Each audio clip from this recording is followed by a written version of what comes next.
Round one, fight!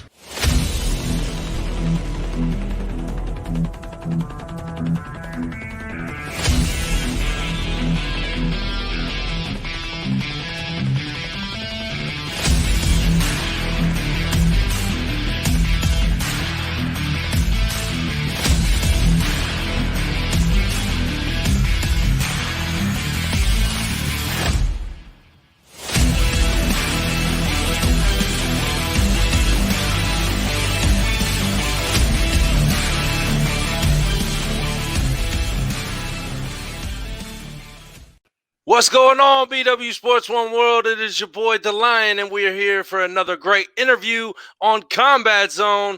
Today, we have Bare Knuckle Fighting Championships own Joe Elmore. What's going on, sir? Thank you for joining me. Good morning, man. How you doing? Oh, man, you gotta love early morning interviews with great people like yourself, man. Again, thank you for taking the time out with me to get a little interview in here. We're about a little over a week away from March 19th, Bare Knuckle Fighting Championship 16, going in main event against Leonard Garcia, man. So just kind of a background of you. Let everybody at the BW Sports One World know, who you are, where you're coming from, and kind of a little bit of your backstory on the career. I'm Joe Hitman 187 Elmore. I've been out of Atlanta, Georgia for about 12, 13 years now. I started out in MMA. I got my first black belt when I was 14. I did gymnastics, karate, boxing when I was a kid.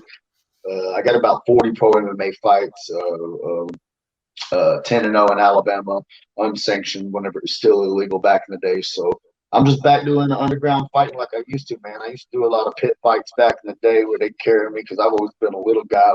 Surprisingly, with knockout power in the beginning. People know who I am now. But so, yeah, man, now I'm at the BKFC, just trying to represent the sport the best way I can, be a gentleman killer. And, now we're here, 2 fights in, fight of the year. Both my fights last year got nominated for fight of the year. One of them only went 52 seconds. I don't know how they got nominated, but I won fight of the year against Tom Schoaf. Proved I could knock him out quick or stay in the whole time and be a battle tank. And now we're main event, going up for a world title, #1 in the world.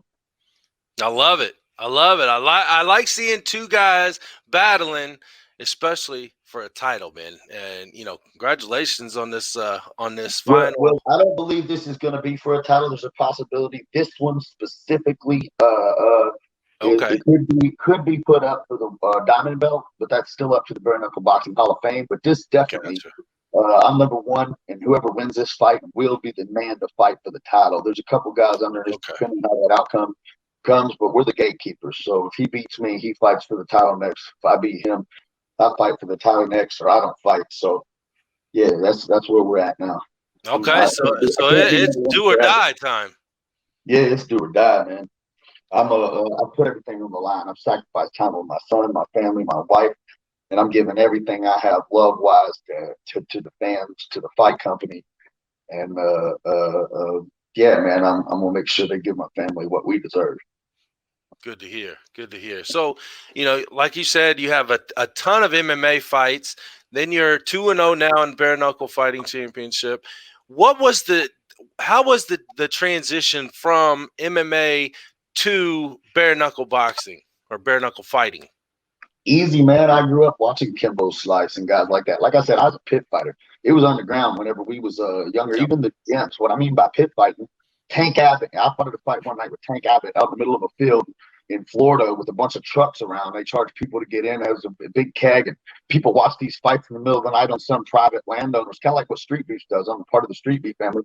They're underground, but they're more out in the open. They give people a chance to fight that couldn't fight. It's still illegal in some states. I think bare knuckle is not illegal, but it's not legal to sanction it and have a professional fight, pay taxes on it. In more states than marijuana is not legal. Yep. So it's becoming mainstream super fast. People are seeing that it's safer, and I'm just glad I could jump on board and be a part of that and show them what fighters can be like. You watch us in there for 45 seconds, but you don't see us donating and giving back and working with the homeless kids and bare knuckle fighters. Yeah, we're not violent. I tell people violence is when it's not mutual. I could go to a nurse at the hospital and say, she stabbed me with a metal knife. No, she drew your blood to make sure you weren't sick. Me and this man are taking care of our families. Me and Leonard don't have anything against each other. We actually have love for each other. I respect him. He's given me nothing but respect. Even when I say I'm a legend killer, I just believe I'm going to murder that man in that fight, in the sense of he's in the way of my title, but I have nothing against him. When it's over, I hope we go out and take pictures with his family and say hi. But that then will stop the violence when it's happening between us, that mutual violence. But that's entertainment, and that's for everybody else. I actually like that wording right there that you use. You know, violence is not mutual thing, but when you close the cage, or when you step into that ring against your opponent, you know, balls to the wall, it's time to go, and you guys are in there to, you know, quote unquote, kill each other. 2 lions, and there's a zebra with a striped shirt on that stops us when it's time. But until the zebra steps in, we eat, we fight. That's our pride. That's our food. That's what we're fighting over. That purse, that win, that number 1 spot. You know, and like the Highlanders said, there can be only one number 1. That's true. That's true. And you are fighting and positioning yourself for that number 1 contender. You know, I hope it actually does give the Bare Knuckle Hall of Fame diamond belt up for this fight, because that would just elaborate it just that much more. I mean, for the fans, especially. I'm not a beggar, man, but I know the rules of it are, if you deserve it, then they can put it up. The BKFC title and that title are separate. You know, that means a lot to me. I've said on interviews before. I got friends that name their kids after Duncan Sullivan. You know, like people in my life that grew up fighting, and that's with the oldest title in America. I want that title. But of course, my company's BKFC. That what's making Bare Knuckle what it is BKFC. I want both titles, but I want all the titles. I want to be my dream is, and my goal is to be a 2-division champion, whether it's 55-65 or 65-75.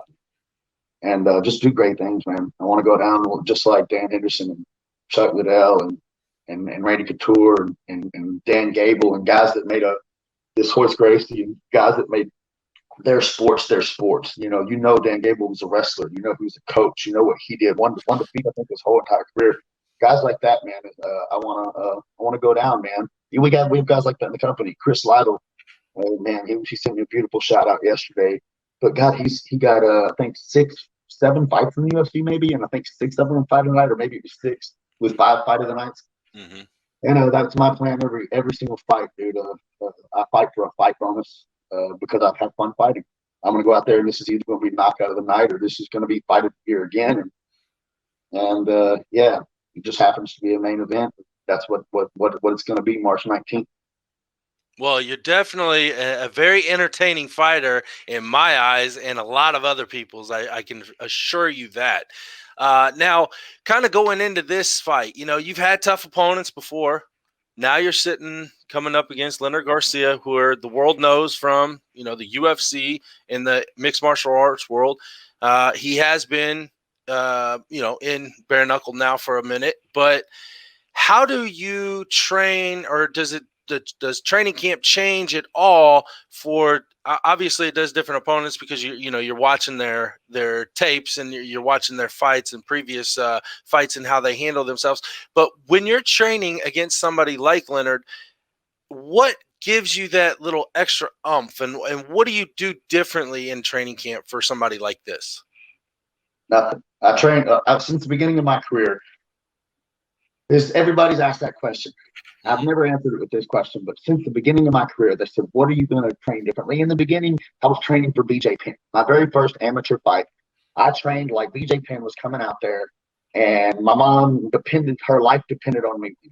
Now it's a different person. You know, I imagine I'm the Khabib of bare knuckle, and no one is going to take my wife and my son's dreams from me. So when I fight and I don't die, and I go down, and they say my skull's made of titanium, well, it's because my heart puts a force field around my brain, so I can go out there and win. Because if I'm not the world champion, I don't get a Conor McGregor $1 million red panty night. I want to be a multi-million-dollar pay-per-view event eventually, you know, and draw more people than Paige Van Sant and everybody that was on that Knucklemania card. Like I said, I want to be the face of this company, and to do that, I have to win. I have to win in style, and I can't be defeated by anybody.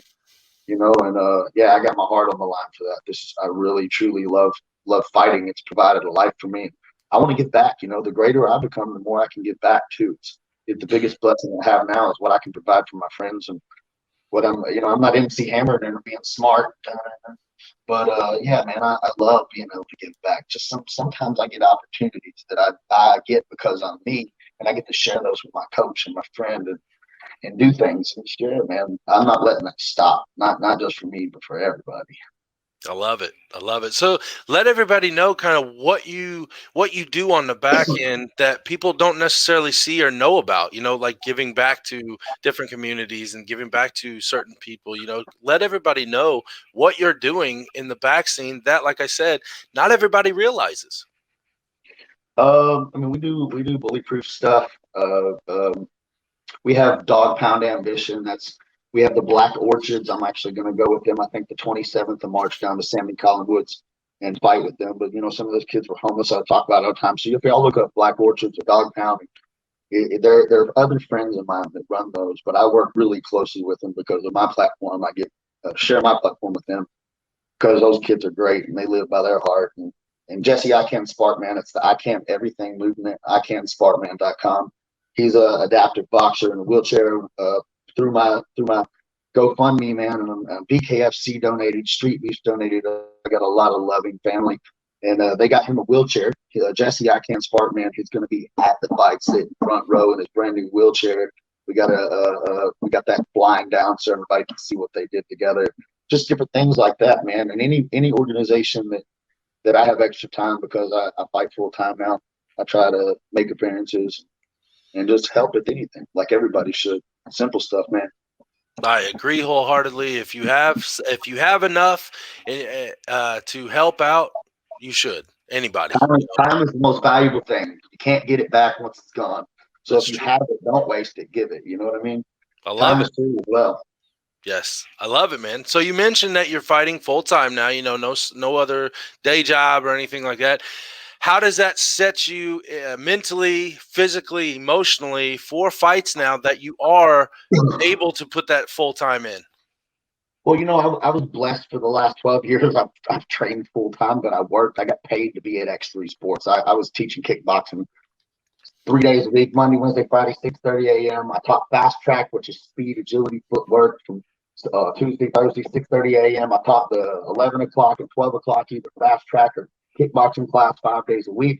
I taught 2 classes every other Saturday at 9 and 10 every morning. I've been up, dude. I've been up since 5 a.m. I've had a couple cups of coffee. I've made my run in the morning. Sometimes I train at 6 a.m.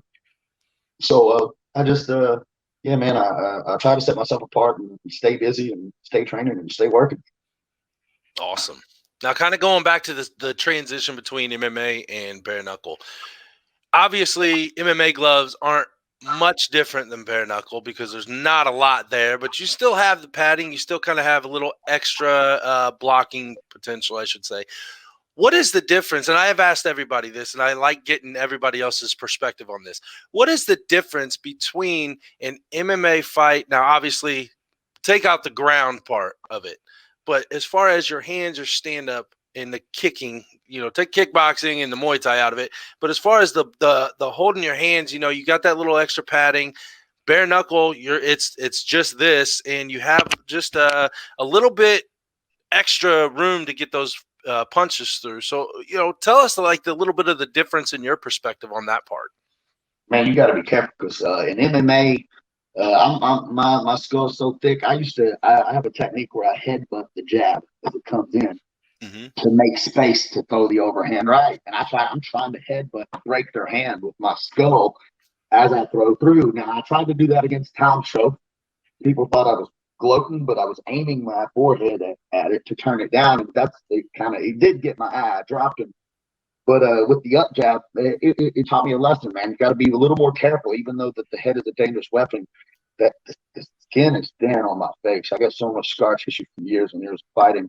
I have to be careful with that. So you just got to be careful, man. Even throwing my power punches with my overhand right, it's bone to bone, so that you can feel it in your nerves when you get hit. When you get that MMA glove, they've got Vaseline on your face, and it kind of slides off. It stops your face from getting cut a little bit.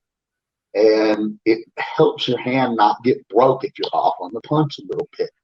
But I do find that my hands are a lot harder. I'm able to wrap them with that wrap because it's not over my knuckles, and load that hand up with some galls and make it real tight. It's a club knocker, man. And when I hit somebody in MMA, they've got that glove and that hand up. You can't sit here against the fence and do this in bare knuckle. I mean, you could just punch that damn arm. They can't throw their arm, or they can't close their hand anymore because you punch those muscles. So the strategy changes. You know, you can't do that with, think about a shin in MMA. When I leg kick you and you can't step to throw the jab, the same concept is that shin to the exterior perennial nerve that functions the leg.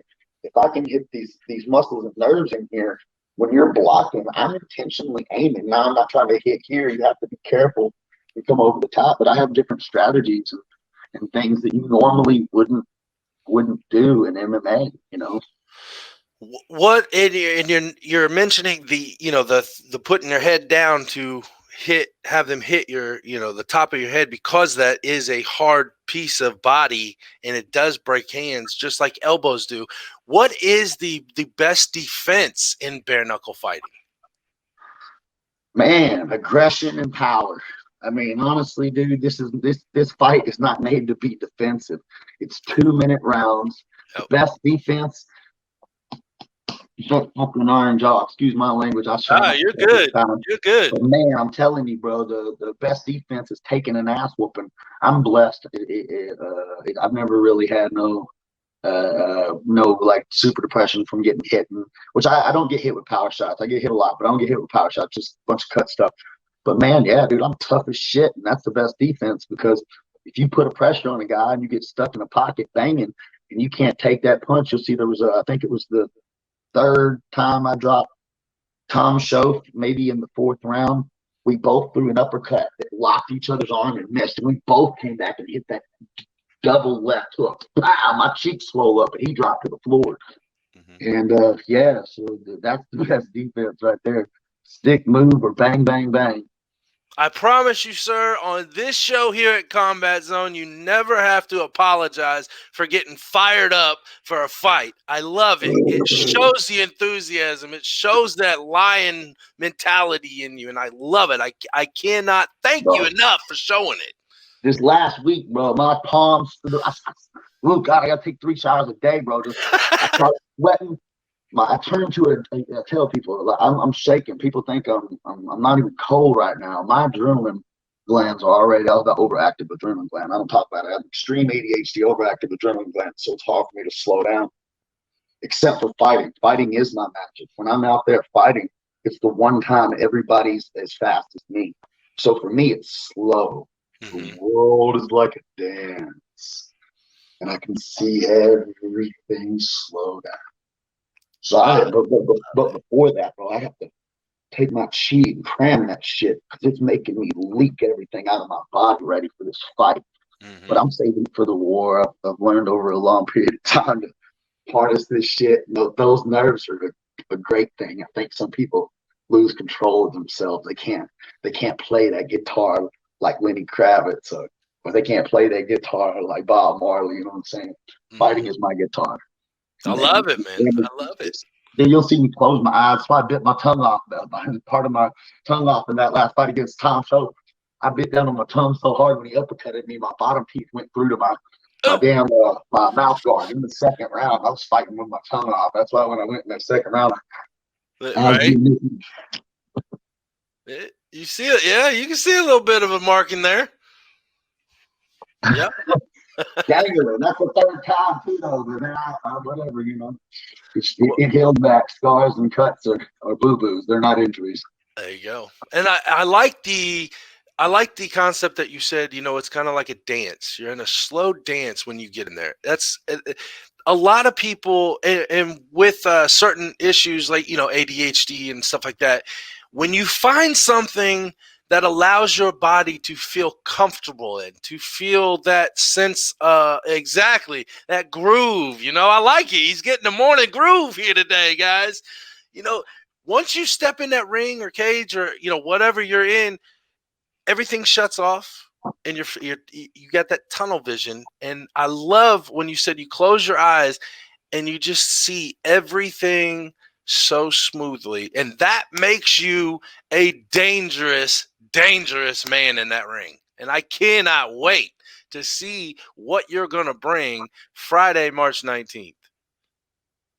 I'm ready, man. Like I was said, going to say, you are ready. I'm training beyond the energy, bro. I'm training and putting everything into it. I got my coach down here, Coach Crazy Chris. He's fucking nuts, and he talks like this. But man, that man will throw me out of bed at 5 o'clock in the morning if he wants to. He'll just show up at my house. But I'm lucky, you know. He maybe went a little bit crazy from all the years boxing and stuff, getting hit in the head. But God, man, one thing he's never lost is his ability to make a world champion. You know, he's working with me and Brandon Maddox. Brandon Maddox is actually going to come down here. I think his I know for a fact he just fought White Chocolate. He got a fight stolen from him. Split decision. I feel that Brandon Maddox won, but you know, White Chocolate's golden boys. So yeah, man, I got guys like that coming to help me with this camp. I got coaches that are living with me. They traveled with me to do my promo in Miami. That way I didn't have to miss any training time, hand pads on the beach. And so I have many blessings and things that are going to lead to this fight that I'm going to win. And I'm looking forward to getting that medal from Scott with that diamond on it. It's one step closer to the diamond belt. There you go. We're, like I said, we're just over a week away. You can tell the excitement and the adrenaline in Joe Elmore as he's getting ready for that main event. All right, before we leave, we got to do rapid knockout. I do this with every interview. Rapid knockout is 5 questions, absolutely nothing to do with fighting. Are you ready? Run it. All right. First one, favorite food? All of it. All of it. I'm a food junkie, man. That is mine. I love spice food. I love food that's different, man. I'm a foodie. So, all right. So, what would you go to if your wife said, you know, hey, what do you want for dinner tonight? What was the first thing that would come to your mind? Oh man, dude, I don't know. It depends what night it is. I'm a crap.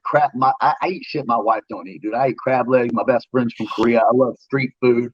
I love going to Korean restaurants and having bulgogi. I love grilling out for my friends, big bone-in ribeyes, Wagyu steaks. I mean, it just depends. I spend more of my money on my food, taking care of my belly, especially when I'm not in a fight camp, because I got to eat like a damn rabbit while I'm in fight camp and then take this right here, you know. So yeah, and that's part of that adrenaline too, that aggression, man. Fighters, people don't understand when fighters are in camp, they can't eat very much, you know, like they'd like to, and that just pisses you off even more. It's called the myriad. It's the man period. I'm so fucking sorry. Hey, that's why I got sponsored by Quit Bitching. I have to just when I feel like bitching, I look in the mirror and say you can't represent what you do. So we quit bitching. We just suck it up and fight. I love it. All right, second question. Favorite sport outside of fighting, whether that be participating in or watching? Commentating fight. So you're setting yourself up for after your fight career. I love football. Go Dallas. You know what I'm saying? Ride or die, no matter what. Dak's coming back. Oh, hold on here. Did you just say Cowboys? Yeah, let's go, baby. Ride or die. I don't care how good fly, it is. Eagles, fly, brother. Okay. Well, at least we have more championships. Hey, but you know, I supported that too, man. What they represented that year and what Wentz did, that was I was never an Eagles fan.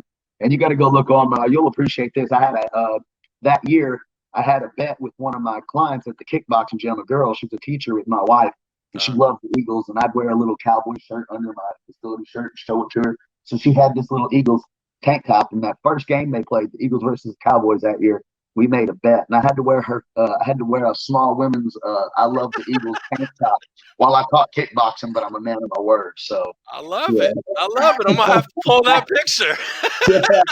So I'll tag you in it. It was great. Right on. My cousin, my brother, my sister-in-law, my son, my niece, all Cowboys fans.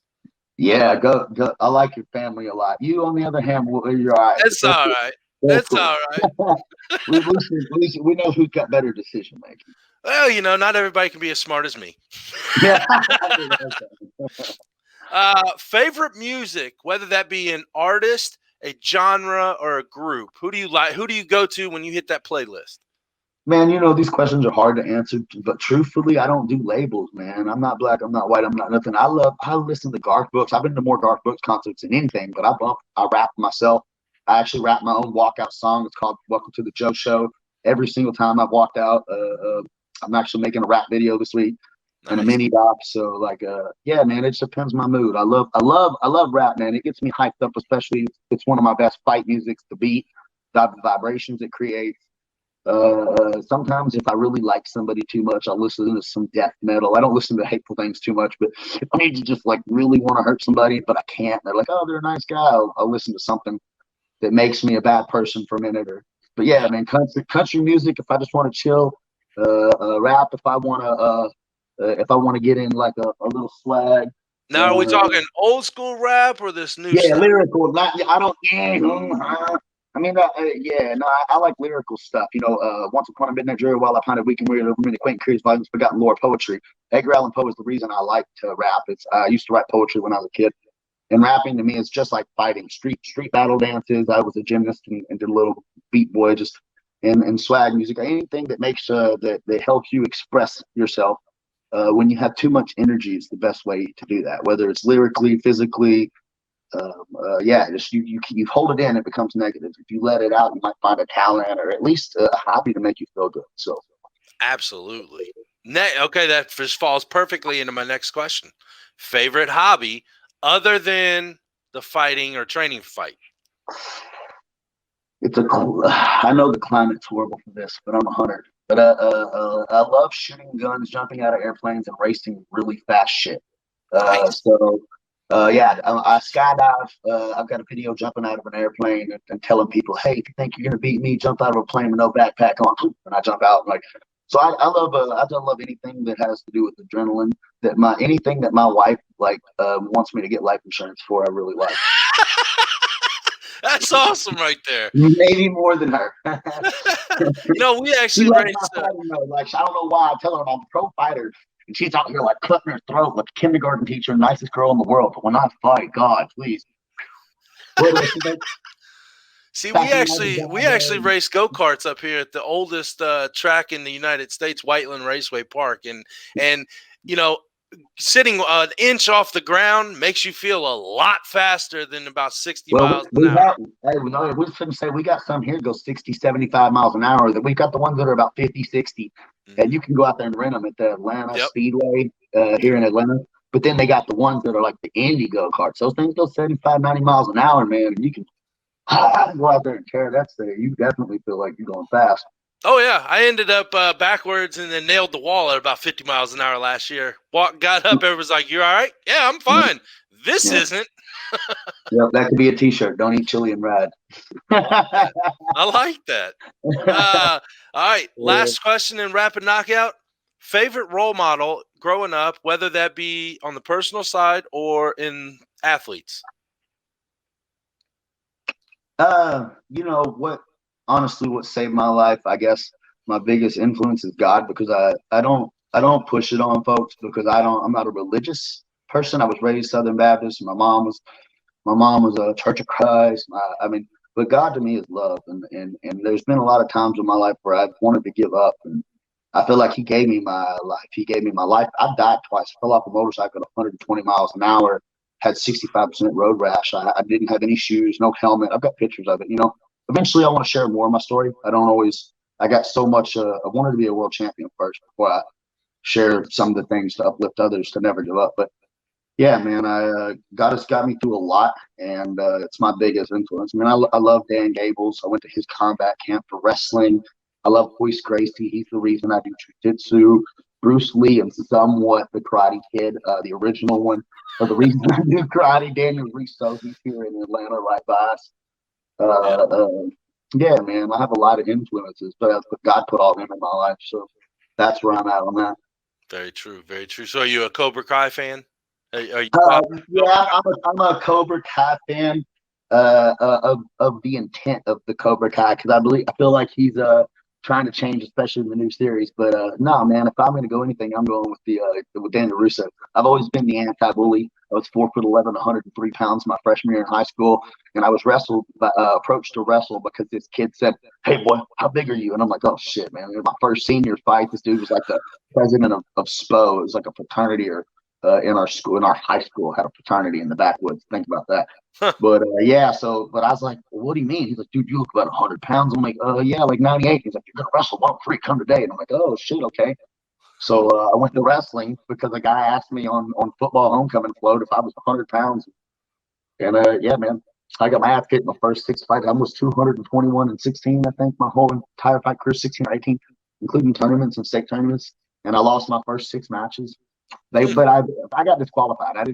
I was a country wrestler, and me and my cousins used to wrestle. I went out there and put dude in full Nelson, and they basically spent the first 2 weeks of my wrestling career showing me what not to do to people. I got disqualified for slamming somebody, for trying to choke them out.